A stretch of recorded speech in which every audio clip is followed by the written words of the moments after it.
This is 5 on 20 News with Tammy King.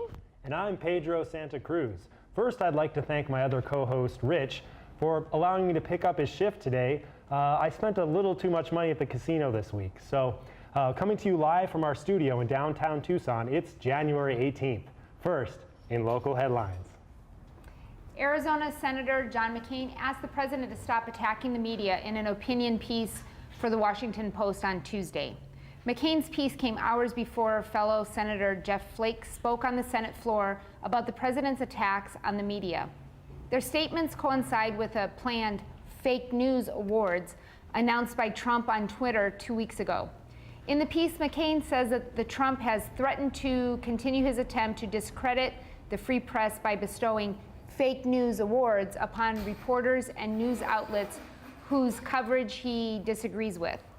McCain claims that foreign leaders are watching the president's statements whether he knows it or not, and his words are being used to accuse autocratic regimes around the world. The senator ends the piece by asking Trump to stop the attacks and take more active role in protecting press freedom, because we all know asking nicely is the best way to get Trump to do something. You know, there's a lot of negativity on this fake news awards, but I'm up for 3 awards, so I say an awards award. I'm proud. The immigrant aid group, No More Deaths, accused Border Patrol agents of destroying items left in the Arizona desert, such as water bottles, to help those entering the country. The group posted a video on their Facebook page of clips showing Border Patrol agents emptying water jugs and taking blankets near Arivaca, Arizona, between 2010 and 2017. In a separate report, No More Deaths claim that agents have destroyed more than 3,500 gallon jugs of water left for immigrants crossing the border. The group called for a formal policy prohibiting the destruction of humanitarian aid supplies and to make this act a fireable offense. John Fife, co-founder of No More Deaths, said the group reached an agreement with the Border Patrol in 2014 that they would not tamper with humanitarian aid the group left at its desert camp. This mostly included jugs of water, medical supplies, and blankets. But he said the agreement fell apart last summer when the agency raided the camp while volunteers provided medical aid to 4 migrants who were arrested.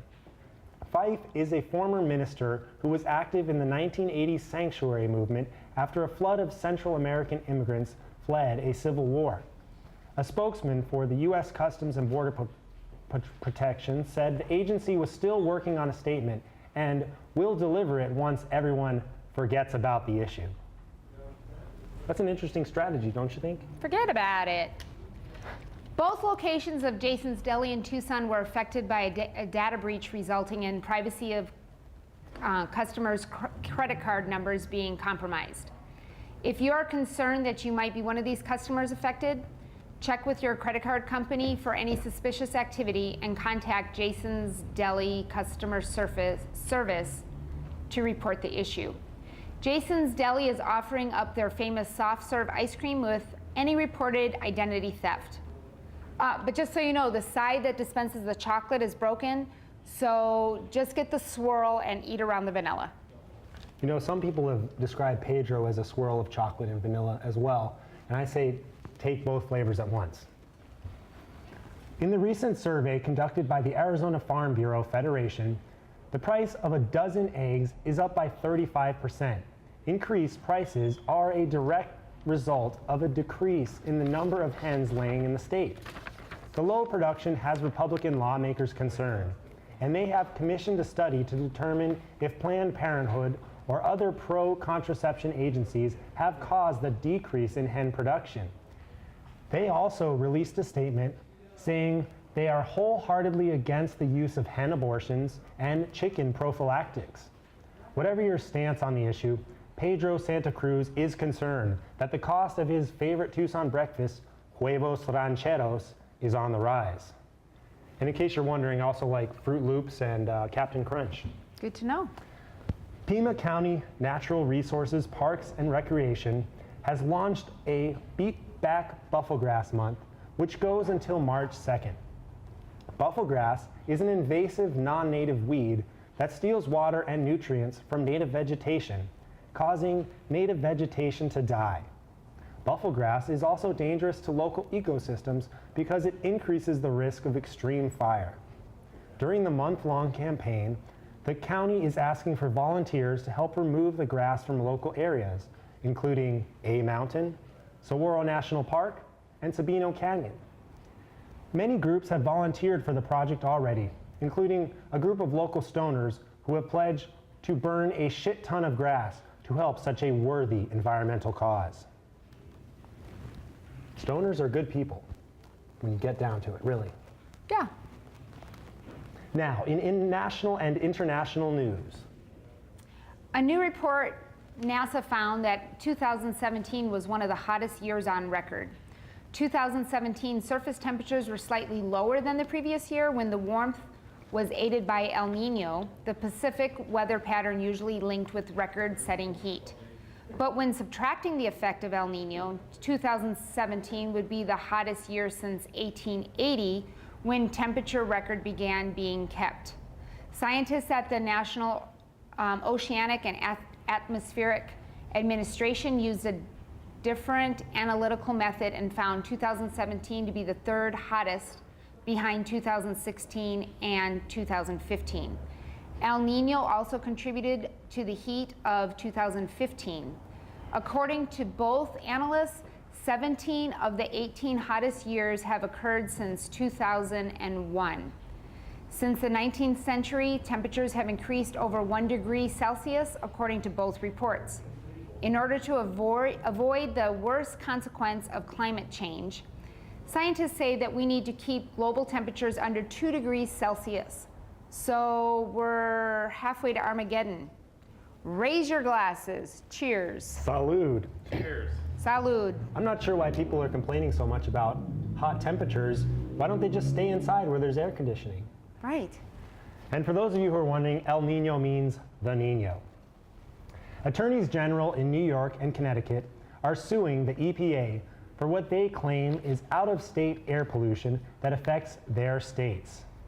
New York Attorney General Eric Schneiderman made the announcement on Wednesday, saying that millions of New Yorkers breathe unhealthy air due to smog pollution, much of which blows into New York from upwind states. Schneiderman said that the Trump administration continues to ignore its responsibilities under the Clean Air Act to reduce interstate smog pollution.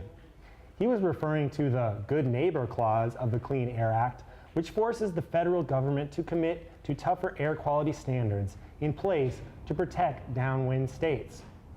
Schneiderman first gave notice of upcoming litigation in October to EPA Administrator Scott Pruitt. Pruitt reportedly used the letter to shield his mouth from breathing in pollution.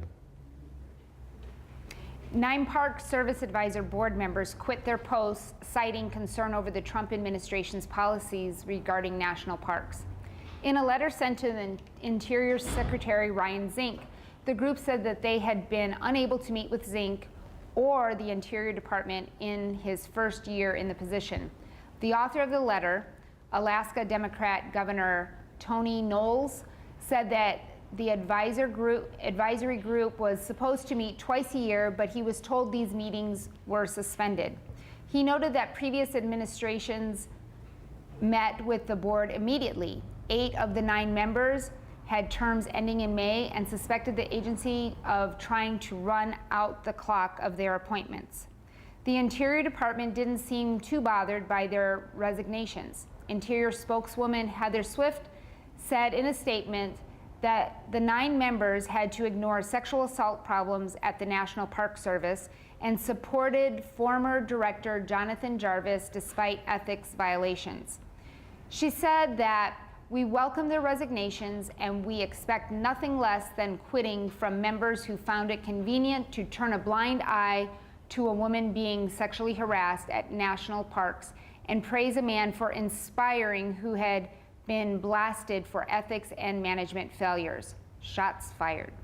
Swift denied that the agency was not engaging with the committee, saying the officials spoke with the advisors last month. Just to recap, Republicans no longer care about the debt, as they added $1.5 trillion in debt due to the tax reform bill, and now they suddenly care about sexual harassment. Next month, we'll see Democrats adopt trickle-down economics and demand that Trump lock her up. S&M. United Health, the largest health issuer in the country, is expecting a $17 billion windfall from the recently passed Republican tax reform bill, according to the company's CEO. On a fourth quarter earnings call, CEO Dave Wickman told investors that the company will invest the windfall in new technology and local community-based health care initiatives. Nowhere in the call does Wickman mention giving its employees a raise or to hire people for new jobs, which was supposed to be the point of tax reform. The legislation slashed corporate tax rate in an attempt to boost wages and add new jobs in the U.S. United Healthcare made $201 billion in revenue and $10.6 billion in profit last year, according to their earnings statements. The company stopped participating in Obamacare exchanges in 2017. Wickman says that the company is urging a delay and later a repeal of the health insurance tax, which helps fund the ACA. Industry groups have been pushing for a repeal of the tax. However, supporters of the ACA say that repealing the tax would eventually erode the law, which is probably the point. In the meantime, United Health and other insurers have set up a GoFundMe to help get them through these tough times. You know, that's a good idea. Maybe I should do that with my gambling addiction. You probably should. Fund me. Democratic Representative Ted Lieu said, and Republican Justin Amish reintroduced a bill that would curb civil asset forfeitures for marijuana growers. The Stop Civil Asset Forfeiture Funding for Marijuana Suppression Act would restrict civil asset forfeiture funds from being used by the Drug Enforcement Agency Domestic Cannabis Eradication Suppression Program. The bill prohibits the transfer of property that would be used for cannabis eradication from a federal or state agency. A press release from the pair also says that the bill would ensure that precious federal resources are not wasted on marijuana eradication. Lieu and Amish introduced a similar bill in 2015 that went nowhere.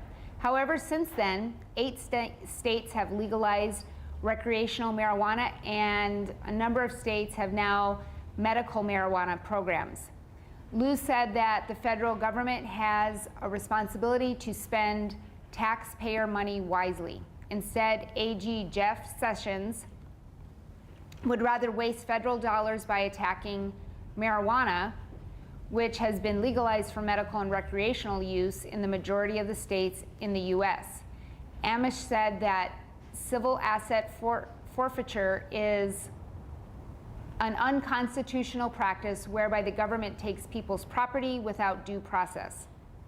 Who would have thought that weed would bring Democrats and Republicans together?